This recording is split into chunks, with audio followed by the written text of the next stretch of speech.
ketemu lagi dengan saya Dia Usitiki. Pada kali ini kita akan mengulas terkait dengan nilai atau value, nilai pelanggan, dan juga kepuasan dan loyalitas. Ini menjadi penting juga karena tak ada satupun pada hakikatnya, tak ada satupun dalam pembahasan marketing itu yang tidak penting, semuanya penting. Tinggal kita itu pandai-pandai untuk mengaplikasikan, pandai-pandai menerapkan, apalagi pandai menganalisis dan juga menerapkan dalam setiap bisnis kita. Oke, langsung saja. Apa sih yang dimaksud dengan nilai pelanggan dan bagaimana nilai pelanggan? Apa sih yang dimaksud dengan kepuasan? Bagaimana sih pelanggan yang puas? Dan apa sih yang dimaksud dengan loyalitas? Atau bagaimana sih pelanggan yang loyal itu sebenarnya? Oke, langsung kita ulas saja.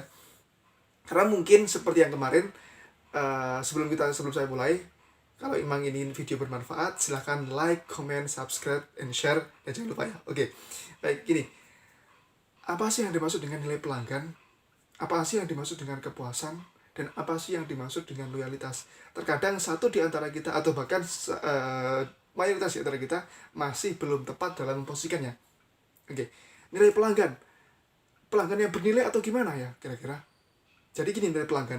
Banyak sekali referensi, banyak sekali literasi, banyak sekali terkait dengan pendapat berbagai orang yang saya menyimpulkannya seperti ini. Silakan, atau mungkin tidak apa-apa kita berpedoman kepada pendapat orang lain, gak apa-apa, dan itu penting. Tapi jangan lantas kita membanding-bandingkan pendapat satu dengan pendapat yang lain, karena mayoritas mungkin dia memiliki maksud yang sama dengan literasi yang berbeda.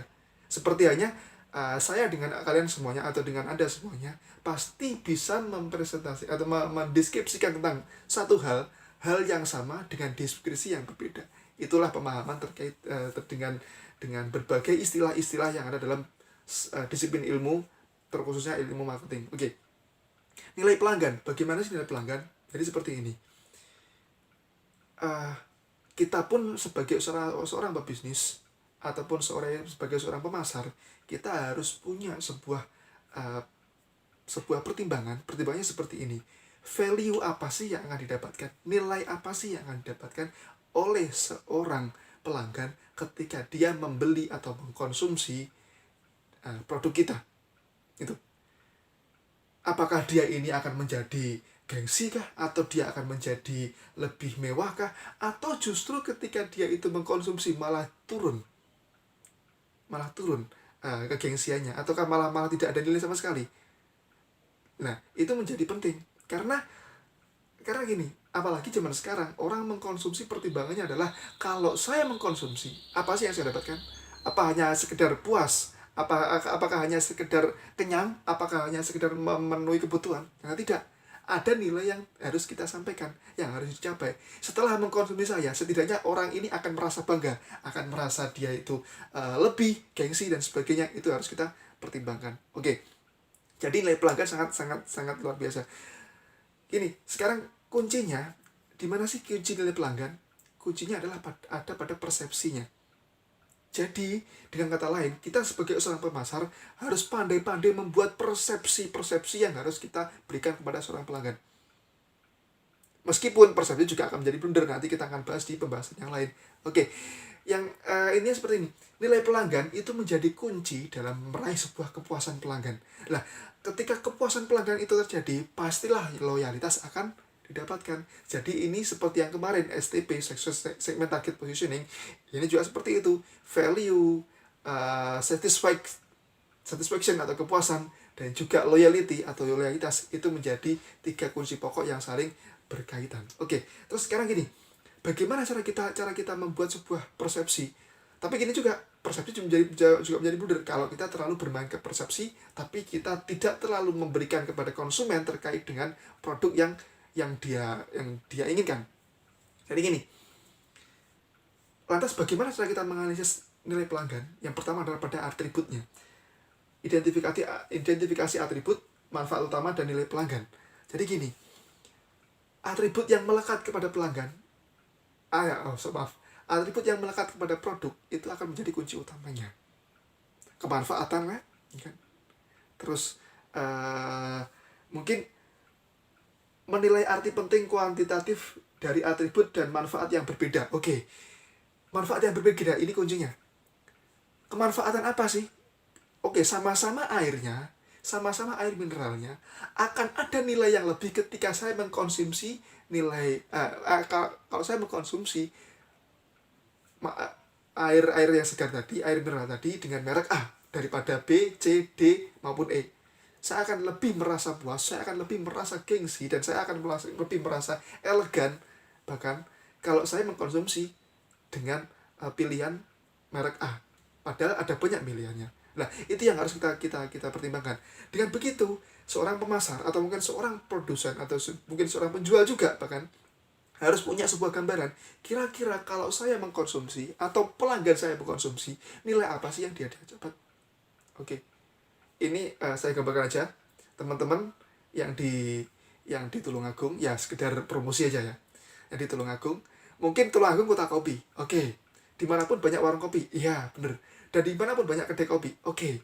Tapi promosi juga ya. Tapi gini, ada nggak nilai yang berbeda ketika sampean atau ketika teman-teman yang dari Tulungagung ini memilih untuk ngopi di kedai yang ada di perempatan TT, ya, atau diakui, promosi aja diakui, pasti kan ada berbeda. Oke, kalau hanya sekedar mencari kopi dengan varian ini, kedai-kedai banyak yang lain. Warung kopi pun juga kadang juga punya. Tapi akan ada nilai atau value yang berbeda ketika teman-teman ini memilih untuk ngopi di Hakui yang ada di perempatan TT. Inilah yang namanya value atau nilai yang berbeda. Oke, dari nilai value tersebut kita bisa membentuk atau mungkin menciptakan namanya kepuasan. Pertanyaannya, bagaimana sih pelanggan yang puas? Dan apa sih dasar utama dalam membuat kepuasan? Oke, tadi saya sudah utarakan persepsi lagi-lagi. Persepsi. Dan pelanggan yang puas itu adalah pelanggan yang dia itu secara persepsi maupun performanya, persepsi maupun ekspektasi dan performanya itu sama-sama sesuai dengan kenyataan atau realistis gitu.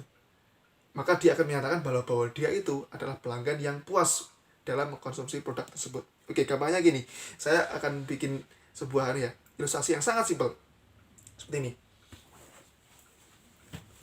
Bagaimana sih pelanggan yang puas dan bagaimana cara mengukurnya? Gini aja, ada yang namanya P atau performance dibagi dengan expectation. Oke, ekspektasi itu apa? Ya sebuah ekspektasi atau hampir sebuah harapan. Oke, gini, performa dari prestasi ini setidaknya sama. Kalau performa lebih besar, maka dia sangat puas. Kalau performa kecil, ekspektasi besar, maka dia tidak puas, kurang dari 1 gitu. Gampangnya gini. Oke, kita pernah nggak ya, ilustrasi ya, kita pernah nggak melihat suatu produk yang baru? Misalnya seorang perokok ya,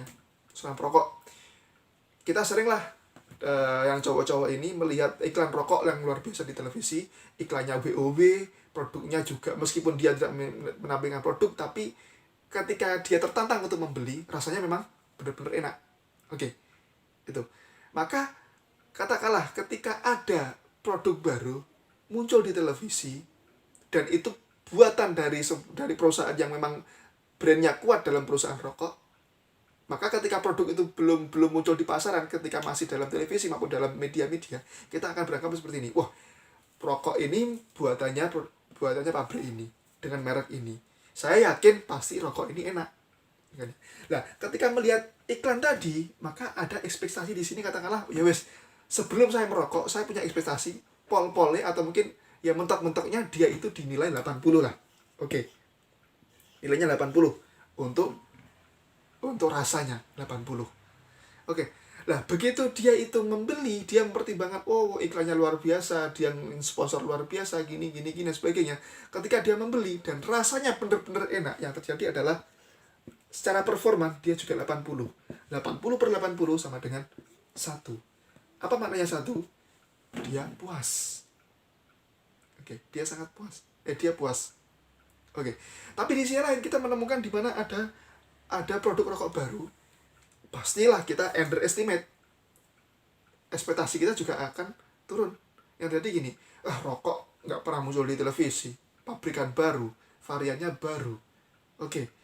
Paling juga rasanya juga nggak jauh, juga bawah banget dari yang utamanya. Ekspektasi yang kita bangun adalah 50 mungkin. Ya wes gak jauh-jauh, mungkin nilainya 50 aja dah. Oke, nilai di bawah 50. Tapi ketika merokok, loh, ketika mencoba membeli untuk di warung dan merokok, loh, kok rasanya nggak ada bedanya ya dengan yang kemarin, dengan yang di televisi. Kok nggak ada bedanya ya? Kok malah enak? Oke, apa yang terjadi? Secara performa sama seperti yang kemarin. Sama seperti produk yang lain, 80. Tapi secara imitasi itu 50. Apa yang terjadi? Di sini 1, atau dia sangat puas. Mungkin secara harga dia pun juga akan lebih murah. Harga murah tapi rasa sama dan kualitas sama. Orang pasti akan menyatakan bahwa dia lebih puas mengkonsumsi produk tersebut daripada produk yang memang secara gembor-gembor di iklan luar biasa. Oke, ini yang ingin saya katakan seperti ini. Baik gak beriklan? Baik. Baik gak kita itu memberikan sebuah wawasan melalui media? Baik.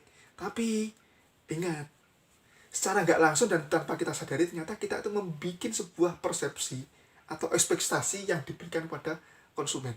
Orang melihat iklan, jangan terlalu berharap untuk membeli dulu. Tapi pertimbangkan bahwasanya orang melihat iklan itu ada persepsi loh yang terbentuk. Kalau yang ternyata performa kita jauh dari persepsi yang kita berikan, orang pasti akan menilai bahwa dia tidak puas mengkonsumsinya. Itu yang harus kita canangkan, yang harus kita pertimbangkan. Jadi jangan terlalu gembor-gembor dalam membuat suatu iklan. Jangan-jangan, belakangan lah itu terjual atau tidak. Tapi yang harus kita bikin adalah persepsi apa yang diterima oleh orang terkait dengan iklan yang kita berikan. Kalau kenyataannya kita jualan kerupuk, tapi iklan kita seperti ayam goreng Kentucky. Kita jualan kita kerupuk, tapi kita ngomongnya Kentucky. Apa yang terjadi? Orang pasti akan disappointed atau tidak puas. Oke, nilai pelanggan kena. Kalau nilai pelanggan itu dikena, orang pasti akan puas. Kepuasan sudah kita capai. Baru kalau orang puas itu pasti akan mengatakan kalau dia itu loyal. Nah, seperti apa sih orang yang loyal? Atau seperti apa sih konsumen yang loyal? Pasti kita akan ngomong bahwasanya kalau orang konsumen yang loyal adalah konsumen yang membeli produk dalam frekuensi yang banyak. Misalnya membeli produk berulang kali, sampai 10 kali, bahkan sampai berkali-kali. Oke, apakah dia loyal? Ya, itu bagian dari loyalitas, tapi belum tentu loyalitas. Seperti tadi, belum pada presisi yang tepat. Karena apa? Kalau kita ilustrasikan, mohon maaf, di pedalaman Indonesia mungkin kalau kita membeli provider telekomunikasi, mungkin yang ada cuma satu brand dengan warna merah. Oke, cuma satu itu aja. Di situ tidak ada provider yang lain selain brand warna merah tadi. Ketika orang daerah terpencil memberi brand warna merah untuk yang kesekian kalinya, apakah dikatakan bahwa dia itu konsumen yang loyal? Beda. Karena apa? Karena tidak ada pilihan lain selain brand merah tadi. Gitu. Jadi ada banyak frekuensi kalau kita mengatakan itu kita tuh loyal. Sebelum kita ngomong bahwa loyalitas itu hanya sekedar pembelian yang berulang. Oke, setidaknya ada 4 indikasi.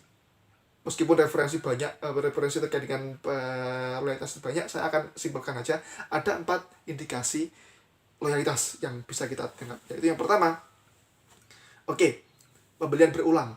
Berarti dia pertama secara value dia kena, secara puas dia puas. Akhirnya dia itu bersedia untuk membeli dan membeli yang untuk kesekian kalinya. Berarti pembelian yang berulang-ulang. Oke, itu masih step awalnya aja, bagian dari loyalitas. Yang kedua, terkait dengan maukah dia ketika dia itu membeli ulang, maukah dia itu merekomendasikan kepada orang lain. Misal, ketika saya puas dengan merek, saya sebut merek aja. Ketika saya puas dengan merek Samsung, ya kan, dengan merek Samsung, maka saya pun kalau saya ingin meningkatkan menjadi seorang loyalis, saya pun juga akan berusaha merekomendasikan orang terdekat saya atau orang lain saya untuk membeli Samsung. Maka saat yang kedua adalah mau untuk merekomendasikan kepada konsumen lain. Ayo membeli Samsung aja. Karena Samsung terbukti gini. Oke, rekomendasi. Yang ketiga, tingkatkan lagi membeli merek yang sama. Setelah dia itu mau membeli berulang, mau merekomendasikan, dia mau membeli merek yang sama di lini produk yang berbeda. Kalau saya loyal dengan Samsung, seyogianya saya itu juga akan membeli Samsung di berbagai produk, tidak hanya sekedar HP, AC, televisi, kulkas, bahkan semua merek Samsung saya akan membelinya karena saya terlalu loyal dengan brand Samsung. Itu kaitannya dengan nasionalisme ya, kalau kita ngomong ya. Maka kalau kita nasionalisme, jangan hanya sekedar ngomong kita nasionalis. Kalau kenyataannya kita masih berpaling kepada yang lain untuk berbagai urusan. Katakanlah produk dalam negeri, produk luar negeri, kayak produk impor, kayak, maka harus kita pertanyakan dulu nasionalis kita. Oke. Dan yang keempat, yang terakhir adalah setelah tadi mau membeli ulang, merekomendasikan. Yang ketiga, mau membeli ini produk yang lain. Yang keempat, menjadi advokat, menjadi pembela. Saya loyal dengan Indonesia. Ketika ada orang asing yang menghina Indonesia, akan saya bela mati-matian Indonesia. Begitu juga produk tersebut, produk Samsung. Ketika ada orang ngomong, Samsung ini jelek, gini dan sebagainya. Loh, kata siapa? Saya mengkonsumsi Samsung nyatanya bertahun-tahun juga baik-baik saja. Mungkin pemakaian sampean yang gak wajar, kok dibanting-banting dan sebagainya. Itu menjadi advokat atau menjadi pembela. Nah, kalau kita ngomong soal loyalis, beranikah kita menjadi loyalis yang memang pembela? Kalau memang kita menjadi konsumen yang loyal, sudahkah kita itu menjadi konsumen yang memang menjadi advokat? Kalau ada mungkin satu dua di antara konsumen yang lain yang cenderung untuk meng-underestimatekan brand tersebut. Itu itu kesimpulan dari yang bagian terakhir, yaitu loyalitas. Oke. Value, kepuasan, dan loyalitas itu menjadi kunci utama juga. Kalau sekian penjelasan dari saya. Kalau memang ini bermanfaat, silakan like, subscribe, comment, and share. Sekian dari saya akhiri. Terima kasih dan sampai jumpa.